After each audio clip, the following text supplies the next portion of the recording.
एक चीज तो सबसे ज्यादा मुझे इतना गुस्सा दिलाती है ना, वो है लोगों को ऐसी कूड़े कबाड़ चीजों के लिए, लोगों के लिए, फ्रेंडशिप्स के लिए, पार्टनर्स के लिए, रिलेशनशिप्स के लिए सेटल होते हुए देखना, जबकि उस इंसान में इतनी अच्छी चीजें पाने का पोटेंशियल है। मुझे इतना गुस्सा दिलाती है ना ये चीज, अपनी आंखों से जब मैं देखती हूँ। लेट्स टॉक अबाउट इट, क्योंकि हाँ, तुम्हारी ही बात कर रही हूँ मैं, और तुम्हें इस वीडियो को देखने की जरूरत है। तुम इतने कूड़े कबाड़ के लिए इतने टाइम से सेटल होते आ रहे हो कि तुम्हें पता ही नहीं है कि इससे ऊपर की कोई चीज एग्जिस्ट भी करती है। तुम्हें पता ही नहीं है कि इससे बढ़िया चीजें भी होती हैं। और कम चीजों के लिए सेटल होना सिर्फ रिलेशनशिप्स के लिए नहीं है, ये सिर्फ फ्रेंडशिप्स के लिए नहीं है, ये तुम्हारे डे टू डे लाइफ की हॉबीज के लिए भी है। तुम वो चीजें करते हो जिनमें तुम्हें कंफर्टेबल लगता है, इंस्टेड ऑफ वो चीजें करना जो तुम्हें करनी चाहिए। तुम वो हॉबीज रखते हो जो तुम्हारे लेजीनेस को सपोर्ट करती है, उन हॉबीज के बजाय जो तुम्हारी लाइफ को एक्चुअली लेवल अप करेंगे। इसी वजह से तुम्हारी मैनिफेस्टेशंस भी सच नहीं हो पाती, क्योंकि अगर तुम कुछ भी मैनिफेस्ट करते हो, तुम अगर कुछ भी भगवान से कुछ भी मांगते हो, यूनिवर्स से कुछ भी मांगते हो कि मुझे, फॉर एग्जाम्पल, मुझे ये ड्रीम पार्टनर चाहिए, ये मेरा ड्रीम मैन है, मुझे ये चाहिए, ठीक है, तो भगवान क्या करेगा, यूनिवर्स क्या करेगी, तुम्हें टेस्ट करेगी। तुम्हारी जिंदगी में एक लूजर को भेजेगी, तुम्हारी जिंदगी में एक ऐसे मैन को भेजेगी जो तुम्हारी रिस्पेक्ट नहीं करता, जो तुम्हें डिसरिस्पेक्ट करता है, ये करता है, वो करता है, बेसिकली जो तुम डिजर्व नहीं करते, जो तुम्हारे स्टैंडर्ड्स में नहीं आता, और जो वो इंसान नहीं है जो तुमने यूनिवर्स से मांगा था। तो अब यूनिवर्स तुम्हें टेस्ट करे, तुम क्या करोगे? क्या तुम्हारी इतनी स्ट्रॉन्ग बाउंड्रीज है कि तुम उस इंसान को कट ऑफ कर दोगे तभी, कि नहीं, तुमने मेरी डिसरिस्पेक्ट किया है और मेरे साथ तो तुम ऐसा नहीं कर सकते, तुमने कैसे सोच लिया कि तुम मेरे साथ ऐसे बात कर सकते हो, तुम उसको कट ऑफ कर दोगे? क्या तुम ऐसा करोगे? नहीं। तुम एक गवार इंसान की तरह उस इंसान से दोबारा दोबारा उस इंसान को चांसेस देते रहोगे कि अरे नहीं, क्या पता ये इंसान चेंज हो जाए, वो हो जाए, वो हो जाए। हम इंतज़ार कर रहे थे कि कब इसको रोके, लेकिन एक्चुअली इसके एडवाइस में थोड़ा सा दम है, मतलब दम तो है। जैसे इसका जो कहना है इस चीज़ को लेके कि बहुत लोग यहाँ पे फिक्स करने लग जाता है सिचुएशन। फॉर एग्जांपल, कोई लड़की है उसको जो बहुत ज़्यादा पसंद है, लेकिन वो डिसरेस्पेक्ट करते रहती है बार बार, तो ये स्टैंडर्ड सेट करने के बजाय ये फिक्स करने लग जाता है उसी को। मतलब ये चाहता है कि फ़ीमेल को ही हम फिक्स कर दें, वो गलत है। तुम स्टैंडर्ड सेट करो, बोलो कि भाई सर्टेन बिहेवियर अलाउड है, सर्टेन बिहेवियर अलाउड नहीं है, और इसमें ये नहीं है कि हम तुमको फोर्स कर रहे हैं। तुम अगर सर्टेन बिहेवियर रोक नहीं सकती अपना मेरे लिए, मतलब जैसे कि मान लो तुम्हारा उल्टा पुल्टा बकवास करना, बकवास तो सब करती है, मतलब कि क्या बोल रही हैं उसका, हाई टोन में बात करना या फिर एकदम एग्रेसिव बिहेव करना, ये सब चीज़ हमको बिल्कुल भी पसंद नहीं है। ये सब चीज़ करना है तो मत करो, मतलब करना है तो बाहर निकलो, नहीं करो मेरे साथ, स्टैंडर्ड सेट करो। ये लोग क्या करेगा, how to fix a girl, या यूट्यूब पे देखिएगा कि my girl is disrespecting me, what should I do, and is this a disrespect. Disrespect पहचानने का सबसे बेस्ट तरीका तुमको हम बताएं। फॉर एग्जाम्पल, तुमको अभी कोई कुछ बोल दिया, है लड़का यहाँ क्या बैठा हुआ है, मान लो कोई फीमेल है तुम्हारी, कोई तुम्हारी गर्लफ्रेंड है या कुछ भी, कोई भी टोनालिटी में ये चीज़ तुमको ऐसे बोली, अब तुम सोच रहा है कि ये चीज़ डिसरेस्पेक्ट में आता है कि नहीं, ये वो तुम कंफ्यूज है। क्योंकि बहुत लोग का क्वेश्चन हम देखे हैं कि अच्छा भैया ये ऐसे बोली तो ये अबे बहुत ईजी है। तुम बस ये सोचो, रोल रिवर्स उसको हम बोलते हैं, बुक लिख रहे हैं उसी के टर्म है ये, उसको हम रोल रिवर्स बोलते हैं। तुम क्या सोचो कि सेम डायलॉग जो तुमको लगा कि तुम जिस चीज़ पर कंफ्यूज्ड है कि इसको हम डिसरेस्पेक्ट में काउंट करें कि ना करें, तुम उसको खुद एक बार मन में सोचो कि ये जो डायलॉग सेम डायलॉग है वो हम किसी को बोलते हैं तो मेरे माइंड में क्या चल रहा होता है उसके लिए। इमेजिन करो, फॉर एग्जाम्पल कोई बोला, है उठो, आया है, सब बैठने देगा कि नहीं किसी को।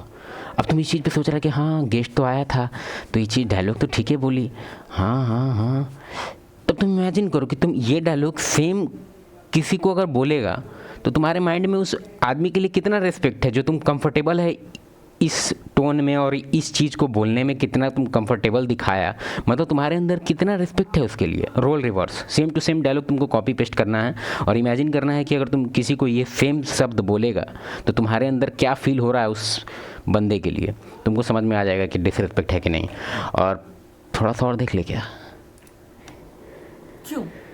क्योंकि तुम वेट नहीं कर सकते तुम्हारे ड्रीम मैन का, इसलिए तुम एक लूजर के लिए सेटल हो रहे हो। ऑलराइट, पकड़ा गई ड्रीम मैन।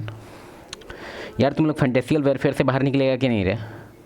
अब पता नहीं ड्रीम मैन का इसके अंदर क्या है, फैंटेसियल देखना पड़ेगा, वो अभी हम नहीं कह रहे हैं, बस हम एक बात कर रहे हैं। ड्रीम मैन से मेरे अंदर एक वर्ड आया है, वो भी बुक में ही है तो उसी का टर्म है। तुम लोग जो मूवी से देख लिया है ना कि एक सर्टेन टाइप का एक तुम्हारा एक कंपैटिबल, फुल कंपैटिबल, 100% कंपैटिबल आएगा कुछ रिलेशन, नहीं ऐसा कुछ नहीं होता, ठीक है। तुम अपने आप को इस तरह से बनाओ कि कोई मतलब तुमको खुद ही डिज़ाइन करना होगा अपने आप को। फॉर एग्जांपल हम तुमको एक बेसिक एग्जांपल देते हैं, जैसे कि जो इम्प्रूवमेंट वाला काम है, मेरा 5-6 साल लगभग यूट्यूब चैनल है, और जो मेरा सेल्फ इम्प्रूवमेंट का जो जर्नी था वो ऑलमोस्ट 9-10 साल हो गया होगा, ठीक है, 9-10 साल ऑलमोस्ट। जब हम कॉलेज से, मतलब कॉलेज के ही ईयर में स्टार्ट हो गया था ये सब चीज़ का बुक वगैरह पढ़ना और ये सब चीज़ के बारे में जानना कि कैसे बाउंड्री क्या होता है, सेल्फ रिस्पेक्ट क्या होता है, फ्रेम क्या होता है, कम्युनिकेशन क्या होता है, गैसलाइट क्या होता है, मतलब ये सब टाइप का बहुत सारा टर्म, जर्मन फिलोसफर सबका जो बुक वगैरह था। तुमको पता है कि NIT में कुछ ये लड़के भी होते हैं, मेरा भी वहीं से, मतलब एक बंदा था बहुत पढ़ता था फिलोसफी का वो किताब, उसी से हमको भी थोड़ा सा इंटरेस्ट आया था। लेकिन हम कहेंगे कि बहुत अच्छा हुआ कि हम पढ़ने लग गए। वो सब किताब बहुत ही अच्छा है क्योंकि तुमको बेसिकली वो पीस ऑफ माइंड देगा। तो हम तुमको बताते हैं, हम अभी अच्छे से अगर याद करें तो मेरा कुछ कज़न है जिनका बिहेवियर बहुत ही ख़राब था अभी से 10 साल पहले, ठीक है। अब तुम बोलेगा अब तुम कमाने लग गया, उसको लेके हो गया होगा, हाँ आई नो दैट, वो सब ठीक है। लेकिन हम तुमको बताते हैं कि उस टाइम जो हम चेंज फील किए थे वो चेंज था कि कहने का मेरा तात्पर्य ये है कि तुम अपने आप को अगर अच्छे से कैरी करना जानता है तो तुम डाकू मंगल सिंह के साथ भी रहेगा ना, तो डाकू मंगल सिंह जो डोमिनेटिंग पर्सनालिटी है, जो सबको एकदम कहता है कि ये करो वो करो वो करो, वो भी तुम्हारे साथ आराम से रहेगा। उसको भी लगेगा कि कहने का मेरा तात्पर्य क्या है। एक और एग्जांपल देके समझाते हैं। मेरा एक दोस्त है पिंकेश, ठीक है, उसका दोस्त है अमन, और हम तीनों एक दूसरे के दोस्त हैं, मतलब अमन मेरा भी दोस्त है। पिंकेश का जो एक्सपीरियंस है अमन को लेके वो इतना ख़राब है कि अगर उससे बस पूछा जाए कि फ्रेंड में तुमको दुनिया का सबसे चूतिया लड़का आज तक कब मिला, तो वो अमन का ही नाम लेता है। और अगर मेरे से पूछा जाए तो ऐसा नहीं है कि अमन दुनिया का सबसे अच्छा लड़का है, लेकिन टॉप 3 में आएगा वो। क्यों? क्योंकि मेरा जो एक्सपीरियंस है अमन के साथ वो एकदम डिफरेंट लेवल का है, और उसका जो अमन के साथ एक्सपीरियंस है एकदम डिफरेंट लेवल का है। तो इससे क्या पता चलता है कि अमन में फॉल्ट है या तुम्हारे सामने वाले में फॉल्ट है। कहने का तात्पर्य ये है कि अगर तुम्हारे अंदर खराब बिहेवियर होगा ना, कि तुम भगवान राम जैसा भी कोई आ जाएगा ना तुम्हारे सामने तो रावण जैसा बिहेव करने लगेगा। क्यों? क्योंकि तुम्हारे अंदर कुछ सर्टेन बॉडी लैंग्वेज बिहेवियर है जो मजबूर कर देता है सामने वाले को तुमसे एकदम मिसबिहेव या फिर उल्टा पुल्टा कुछ करने के लायक। ठीक है, बात समझ रहा है तुम? अब अमन के बारे में बताते हैं थोड़ा सा। उसका मेरे तरफ ऐसा बिहेवियर है कि हम क्या ही बोले, अगर उससे इमरजेंसी में कुछ कैश लेते हैं और उसको हम वापस करते हैं तो लेता ही नहीं है। ये तो एक नॉर्मल एक बिहेवियर दे दिया, या फिर कुछ भी हमको हेल्प है या उसको पता चल जाता है कि हमको कहीं सर्टेन सिनेरियो में कुछ है तो एकदम अटेंटिव, मतलब सब बोलता है ना कि बेस्ट फ्रेंड का एक ऐसा ऐसा होना चाहिए, वैसा एकदम वैसा। लेकिन जब पिंकेश से हम सुनते हैं कि क्या हुआ तो बोलता है कि यार ये बहुत एडवांटेज लेता है मेरा, हमको यहाँ ले गया, बाइक ले गया, तेल खराब, मतलब मल्टीपल उसका है कि मेरा कार ये कर दिया वो कर दिया, मतलब बहुत। कहने का मेरा यही तात्पर्य है कि अपने आप को बदलो पहले, नहीं तो अगर अपने आप को तुम नहीं बदला ना तो तुम्हारा कंप्लेन का जो बॉक्स है ना वो ख़त्म हो जाएगा। किताब उताब तुम्हारा लिखते रह जाएगा, तुम नाम सबका नाम तुम लिखते रह जाएगा कि ये ख़राब है, वो ख़राब है, ये ख़राब है, वो ख़राब है, पूरा दुनिया ख़राब है, और एक तरह से एक विक्टिम माइंडसेट डेवलप हो जाएगा। हाँ,